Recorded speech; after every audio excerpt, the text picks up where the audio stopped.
If you watch this video the whole way through, I promise you, you will never miss another penalty.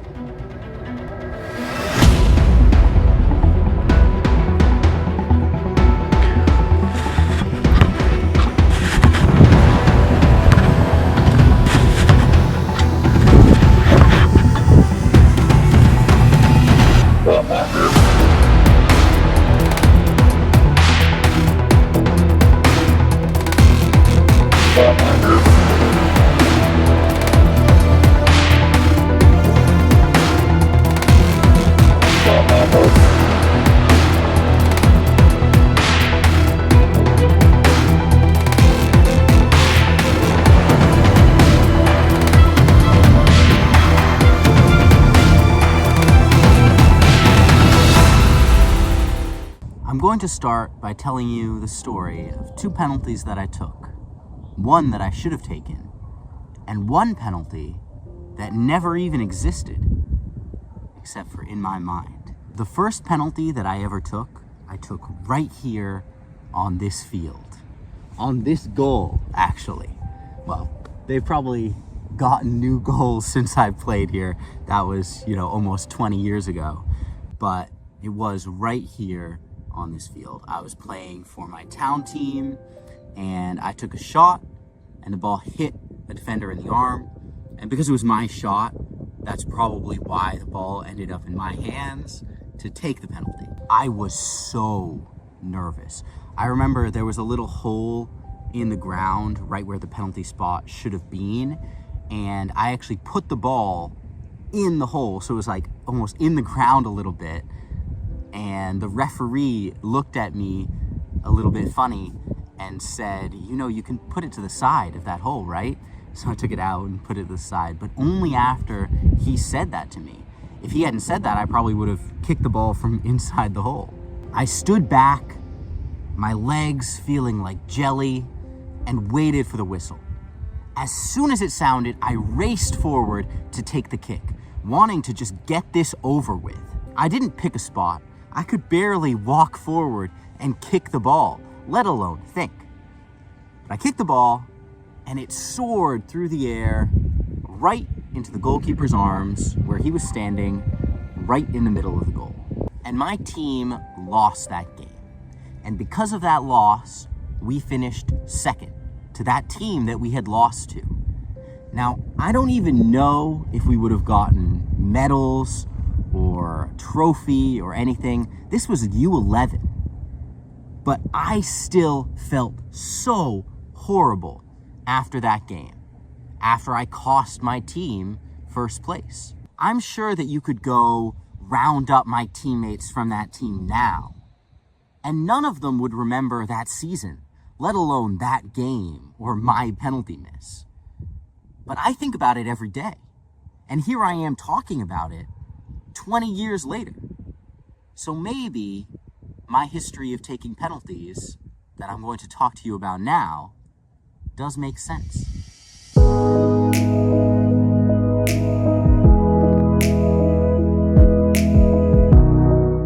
About a year later, I was playing on an indoor soccer team with my friends. I'm saying soccer because I was living in the US at the time. This field is in the US, and we used to play on indoor teams and play futsal between sort of November and March, obviously because of the weather. There were 3 different seasons for this particular indoor soccer team. So you would play one regular season, then you would have playoffs, then another regular season in playoffs, and another regular season in playoffs. And my team was very, very good in this league. We would win most of our games. We would almost always make the final of playoffs. But up to this point, we had never won it. We had always lost to the same team. We had done that a couple times last year, and this year, we had already had one season, and we had made it to the finals and lost to that team. And this season, we make it to the final again, and we're playing against the same team again. But this time, we're actually playing really, really well. We were winning 2-0 after just 10 minutes or so. But then we started to crumble. The other team scores 1, Then they tie the game up, and we're headed to extra time. And maybe, just maybe, penalties. During extra time, I'm just watching the clock. I'm not focused at all on the game that we're playing. I'm just thinking about the potential penalty shootout and the fact that I'm going to have to take a penalty, that I'm going to miss a penalty, and I'm going to cost my team first place again. My coach is never going to sub me off in extra time. I'm one of the best players on the team, and I can't ask for a sub pretending to be tired because I'm the fittest player on the team. Nobody's going to believe that. But then I get my chance. I get the ball and I get tackled from behind. I fall over, the referee gives a foul, and even though I'm not actually hurt, I pretend that I'm injured and I ask for a sub.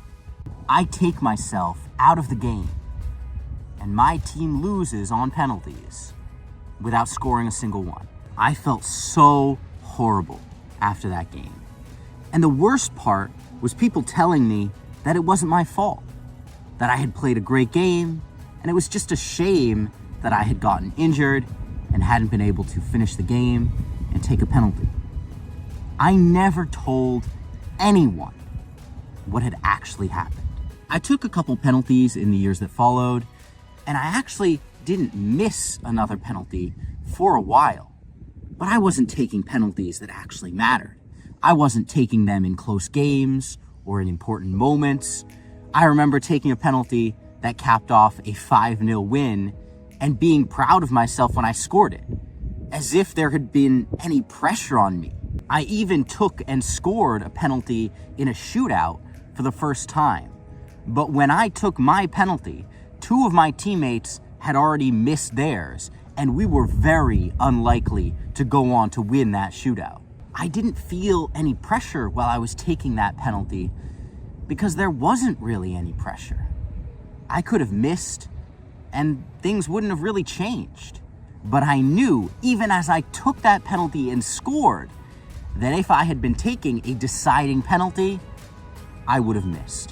About 10 years after I missed the penalty on this field as an 11-year-old, I almost had the chance to take another penalty that really mattered. I was playing at a much higher level, and we were playing in a cup game. We went to extra time, and I felt the minutes slipping by. I felt that penalty shootout looming, and I asked to be substituted, pretending that I was too tired to go on. That was the only time in my entire career I had ever asked to be substituted because I was tired. The only time. And it was a lie. Another lie because I was too scared to take a penalty that actually mattered and miss. And the funny thing is, we didn't even go to penalties in that game. I watched the final minutes of extra time from the bench, and I watched one of my teammates score the most outrageous bicycle kick goal, the best goal that I have ever seen in my life. All of my teammates who were still on the field ran to celebrate with him as I sat on the bench, because once again, I had taken myself out of the game. And I knew in that moment that I could never do that again. A lesson that I should have learned 10 years ago.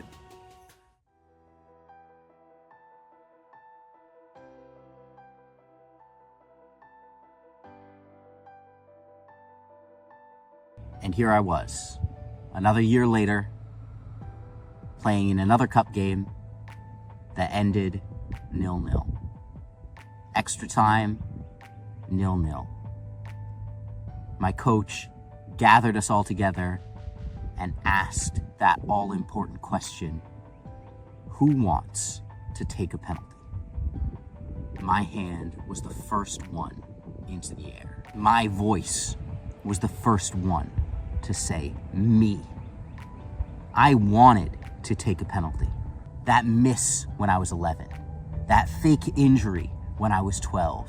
These moments had haunted me for over a decade, and I had been thinking about them more and more in the last year, ever since I had taken myself out of another game that looked like it was destined for a penalty shootout. I thought that if I stepped up and took a penalty now, in an important moment, and scored, that I would finally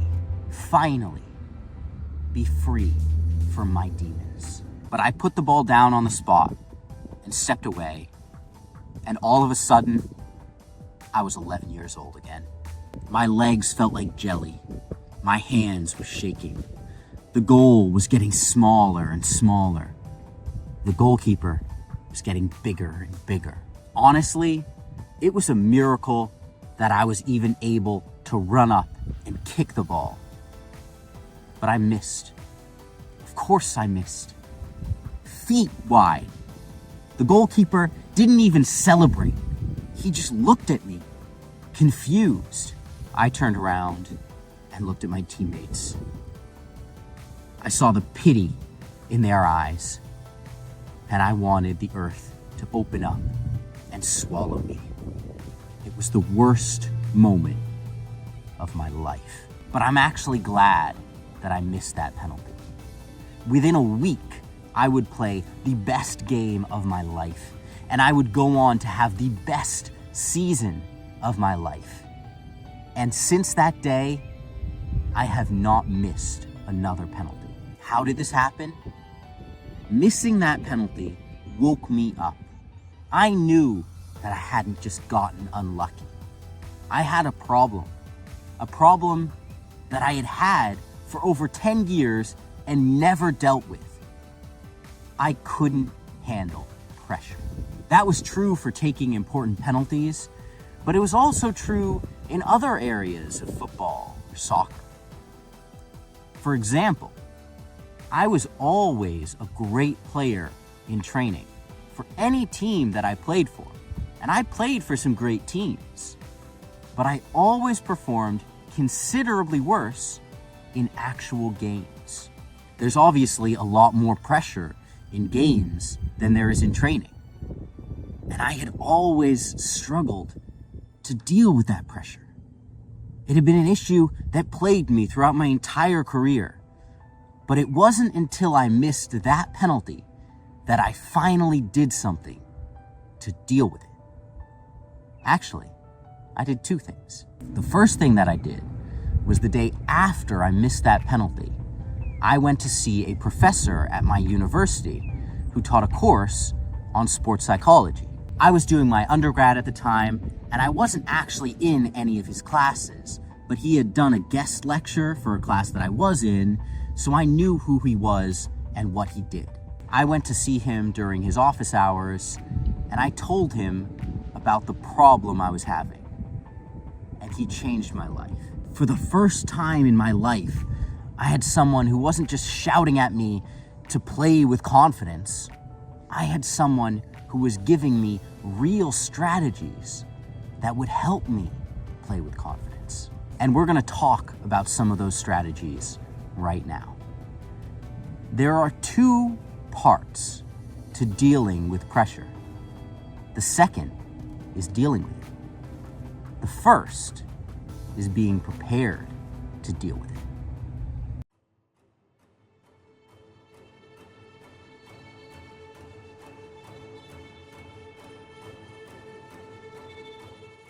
Let's talk about preparing to deal with it first. And I'm going to use an example from professional sports to illustrate my point here. So let's talk about the Spanish national men's football team.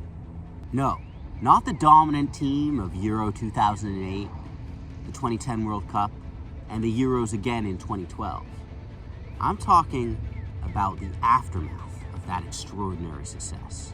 After a group stage exit at the 2014 World Cup and a round of 16 loss to Italy in the Euros in 2016, Spain went on to lose 3 times in a row in major tournaments on penalties. Spain lost in a shootout to Russia at the 2018 World Cup. In the 2020 Euros, which were actually played in 2021, Spain lost again to Italy, just like they had in 2016, but this time in a penalty shootout.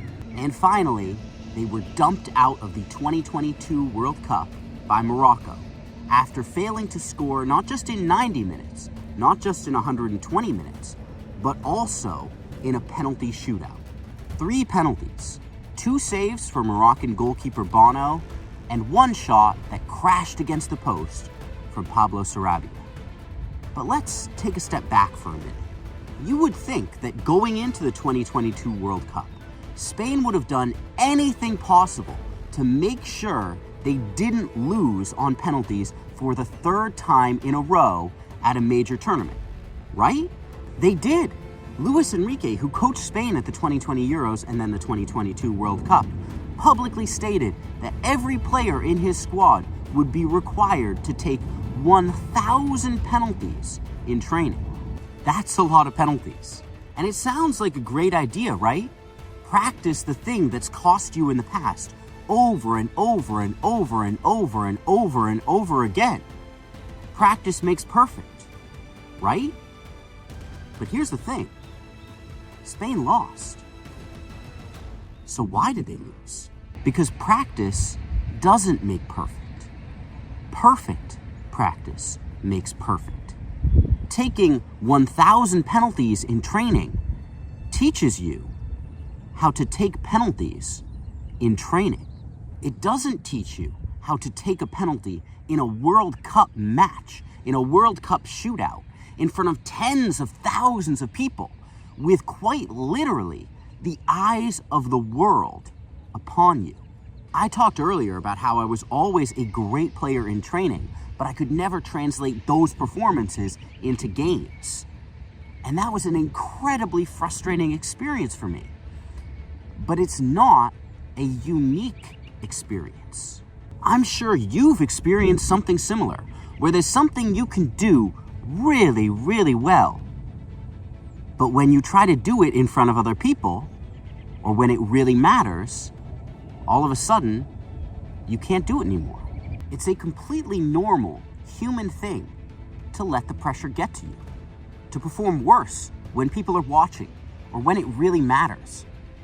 And maybe that's why people who don't let the pressure get to them feel almost not human. If I was to ask a random group of people who the most clutch athlete of all time is, I'm sure I would get a lot of different answers. But I think there's one name that would come up over and over and over again. Michael Jordan. But what if I told you that Michael Jordan wasn't clutch? Or that if he was, then clutch doesn't mean what you think it means. So how do most people use the word clutch? When most people say clutch, they mean someone who always shows up in the big moments. Someone who rises to the occasion and performs their best in environments in which they are under extreme pressure. And that is just not what Michael Jordan or the other athletes that people think were clutch ever did. They didn't turn it on when it mattered most. They just never turned it off. What was Michael Jordan's all-time shooting percentage? 49.7%. Impressive. How about his shooting percentage in the playoffs? 48.7%. Still impressive. How about when taking game-winning shots? Michael Jordan went 9 for 18. 50%. Impressive. And yet, these numbers are all pretty much the same. By most people's definition of the word clutch, Michael Jordan wasn't. What was he? Consistent. People think that great athletes show up when it matters most. They don't. Great athletes show up all the time. That's what makes them great. Every time they set foot on the court or the field, they are ready to perform. I'm not saying that they won't have bad games or even bad training sessions, but it's their consistency that truly sets them apart.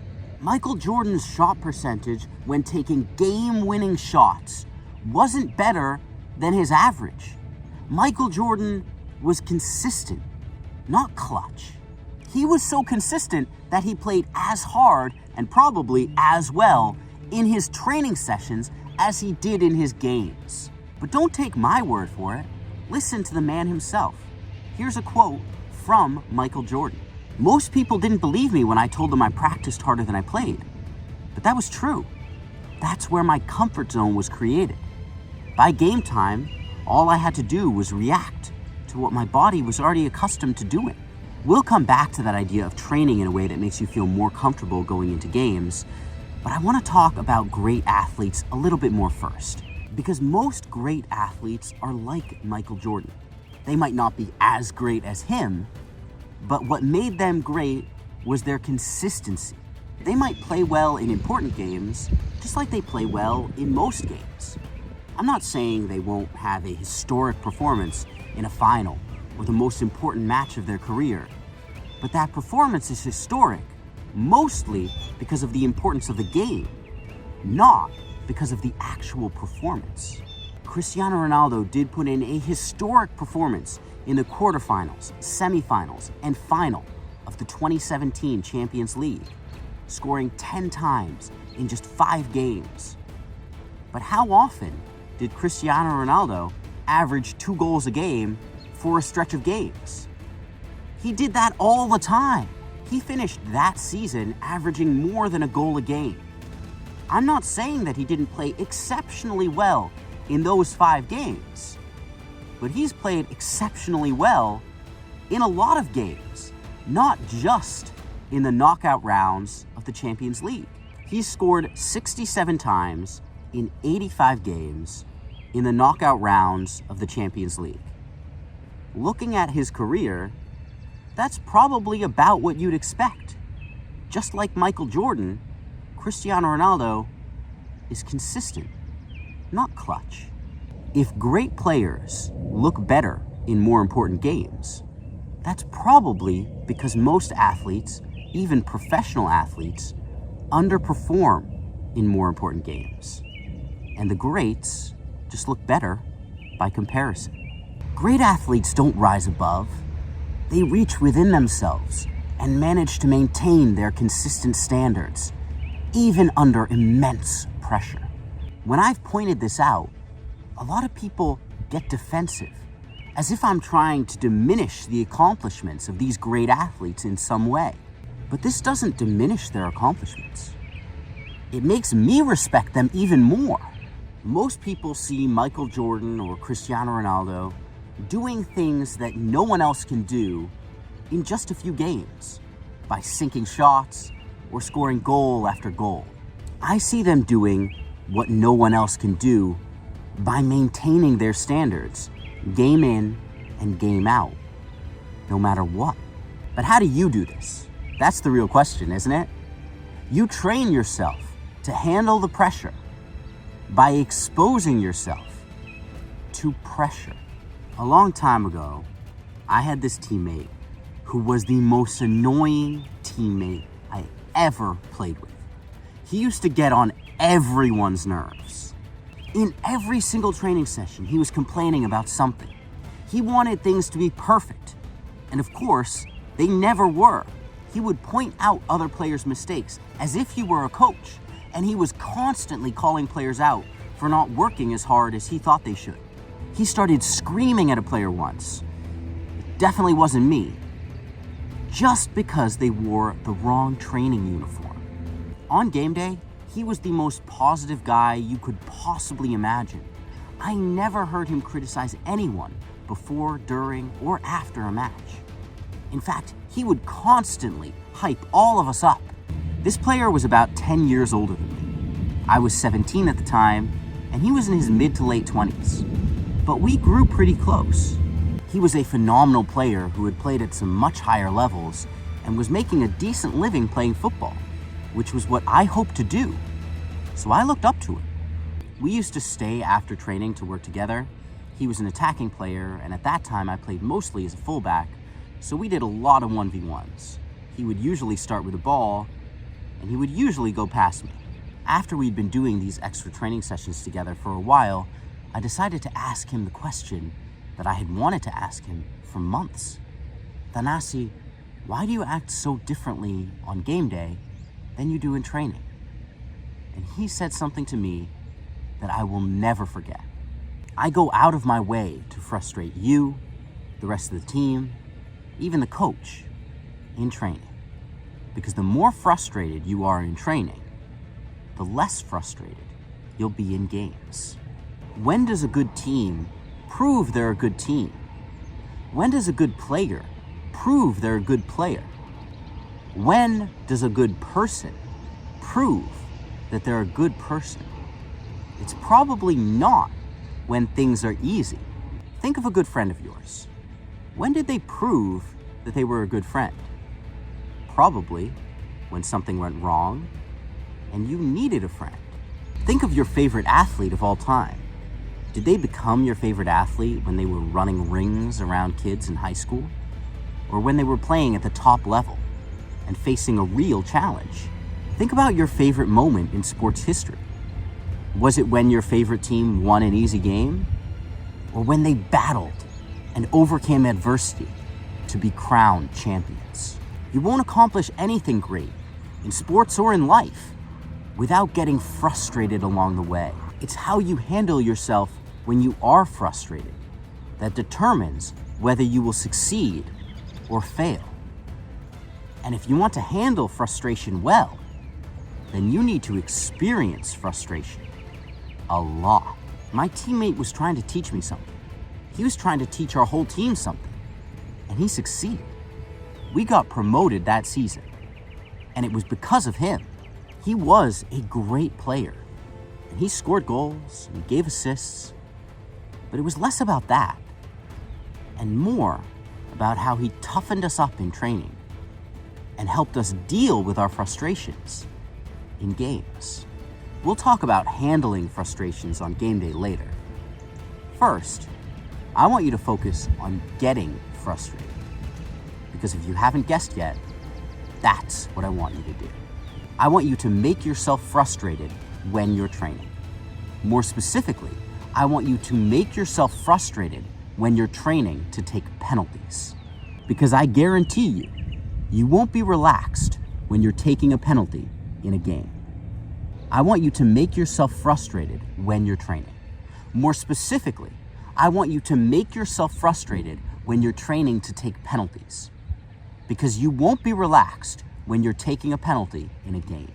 Spanish players may have taken 1,000 penalties in training, but did they make each and every one of those penalties a frustrating experience? Probably not. They probably felt no pressure when taking most of those penalties in training. They probably laughed it off when they missed. And that's why they weren't prepared for their penalty shootout against Morocco. You hear the phrase, train the way you want to play, all the time in sports. But how often have you met an athlete who actually put the same pressure on themselves to perform in training as they did for games? My guess is very few. I've had hundreds of different teammates, and I've worked with hundreds of different players as a coach, and I can barely pick out a handful of them. It's very easy to say the words. It's a lot harder to actually do it. But if you feel nervous heading into games, if you feel like you play scared, if you crumble under the pressure, then the best thing you can do is treat every training session like it's a game. Because that makes every game just another training session. So if you want to score your next penalty, this is how we're going to train for that. Let's say you're going to the field on your own, and one of the things you want to train for is to take a penalty in a game. The first thing that I want you to do is make sure you're wearing what you would be wearing in a game.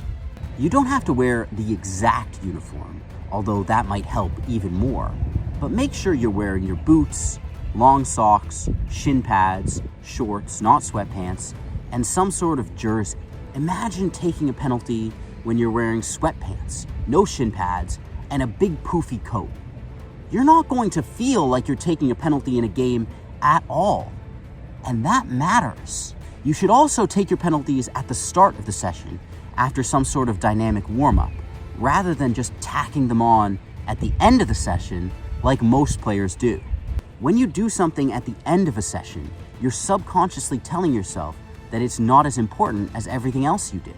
You'll probably be more relaxed about it, and that is exactly the opposite of what we want. You need to realize the importance of what you're doing, even and especially if that stresses you out. Throw something in the goal so that you're not just taking penalties on an empty net. Even if it's just a backpack or some cones, it will make you more prepared for seeing a goalkeeper in there when you go to take a penalty in an actual game. Of course, if you can train with someone else and they can stand in the net and even try to make saves, even if they're not a goalkeeper, that's even better. And then if they are a goalkeeper, that's even better than that, because we're just making things more and more match realistic. If you have that other person that you're training with, or maybe there's even a group of you, it's a good idea to ask them to make a lot of noise and even trash talk you before and during each and every penalty that you take. Ask them to try to stress you out as much as possible.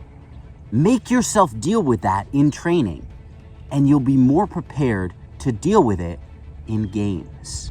We're going to talk about your penalty routine in a minute, but make sure when you're taking penalties in training, you do everything possible to make yourself feel like you're actually taking a penalty in a game.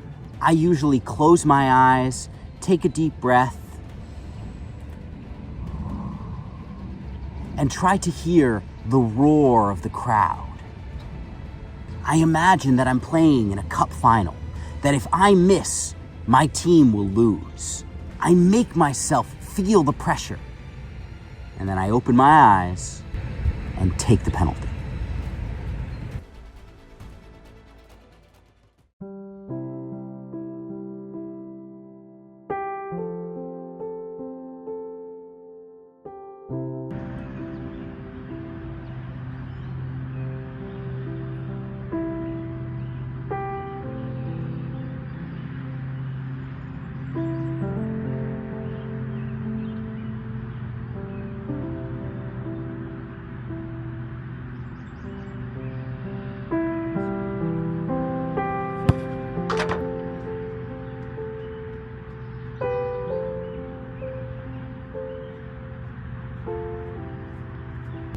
Let's go back to that teammate of mine, the one who annoyed everyone in training. Remember that that was only one part of what he did to help us win. The second part was what he did on game day. Remember that I said he was the complete opposite of annoying on game day. If we had a home game, he would always be in town hours before kickoff, and he would go to the team's local hangout spot, a coffee shop owned by one of the players. He would sit and drink his coffee, or he would play backgammon, or he would just chat with whoever else was there from the team. And he was so calm and relaxed that his attitude infected all of us. Pretty soon, the whole team would be at that coffee shop 3 or 4 hours before every home game. If we had an away game, he would never sit alone on the bus with his headphones in listening to music. Instead, he would be talking to whoever was around him, playing music on his speaker, or dancing up and down the aisle while the bus driver yelled at him. When we got to the field to play, he would continue to exude nothing but calm and confidence. Our coach would read out the starting lineup and give us a few words of motivation, but it was this guy who really got us hyped up to play. He always had some words of wisdom and motivation for the team, and probably even more importantly, for certain individuals. He pulled me to the side before a game more than once and told me that I was a pechtara, which means great player in Greek, and that I was about to play the game of my life.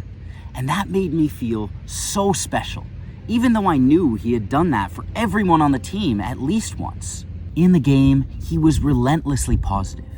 Even if you had just made a terrible mistake, he was always there for you, with words of encouragement.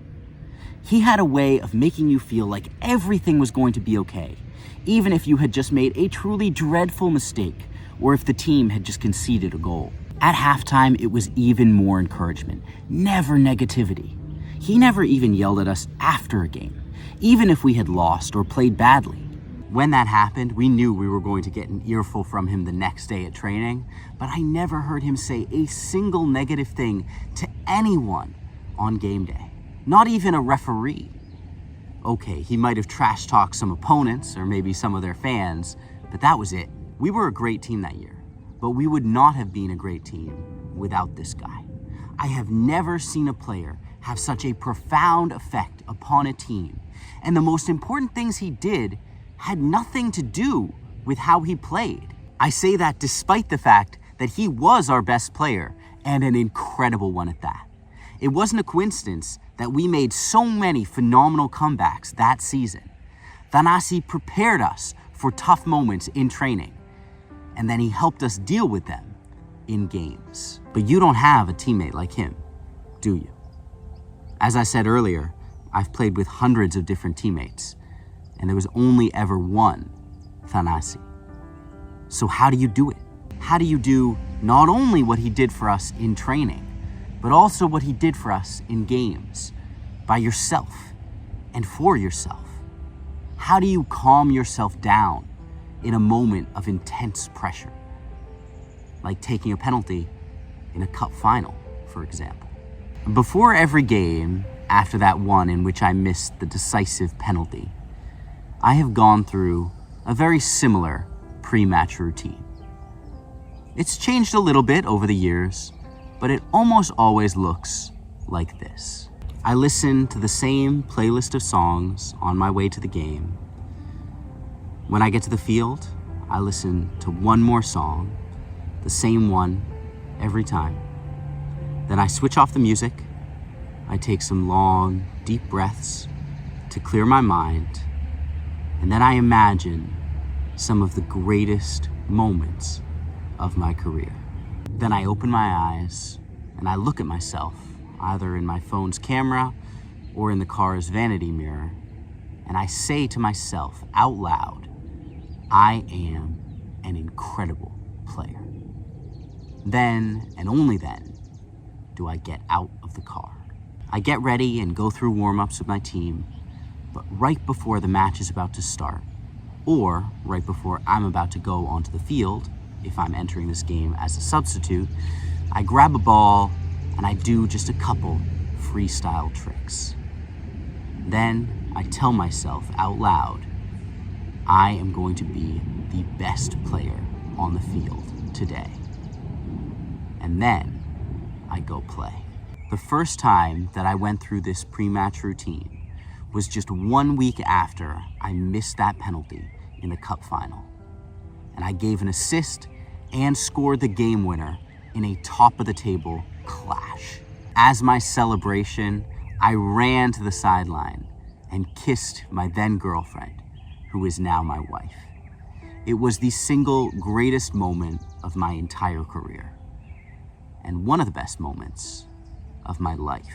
If you're playing in a match and you want to play well, you need to have and go through a pre-match routine. If you're taking a penalty and you want to score it, you need to have and go through a pre-penalty routine. Having a routine makes you feel prepared and in control.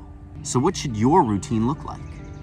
Everyone's pre-match and pre-penalty routines are going to look a little bit different, and you can and should adapt them over time to fit your needs. But in the beginning, it can look something like this. While you're holding the ball, or as you put it down on the spot, close your eyes and take a long, deep breath. This will help you clear your mind so that you can focus completely on what you're about to do. Imagine a penalty that you have taken in the past and scored.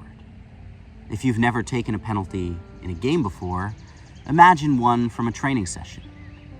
Try to imagine that penalty in as much detail as possible. Try to feel just for a moment, that you're taking that penalty again. Be there. Remembering that you've taken and scored penalties in the past will help create the belief that you can score this one. Then imagine yourself scoring the penalty that you're about to take. Imagine yourself striking the ball. See where the ball is going to go. And this is very important, choose how you will celebrate when you score, and see yourself doing that celebration. This will create the belief that you will score. Now open your eyes, stand up, and walk away from the ball. Turn to face it, and say something out loud that will fill you with confidence. This can be a simple affirmation like, I am an incredible player, or I will score. Or it could be an inspirational quote like, you miss 100% of the shots you don't take. Or it can be a compliment you got from a coach or a teammate, or literally anything else that makes you feel good about yourself. This will give you the confidence to take the penalty. Next, look up at the goalkeeper and smile. This does two things. First, it puts the goalkeeper off, because if you're acting like you know you're about to score, that will discourage him and make him also think that you're about to score. Smiling also just makes you feel happy. It's hard to feel nervous when you're smiling, even if it's a forced smile. Wait for the whistle, but don't start your run-up immediately upon hearing it. Instead, do your own countdown. This is you taking control of the situation. 3, 2, 1, go. Run to the ball, shoot, and score.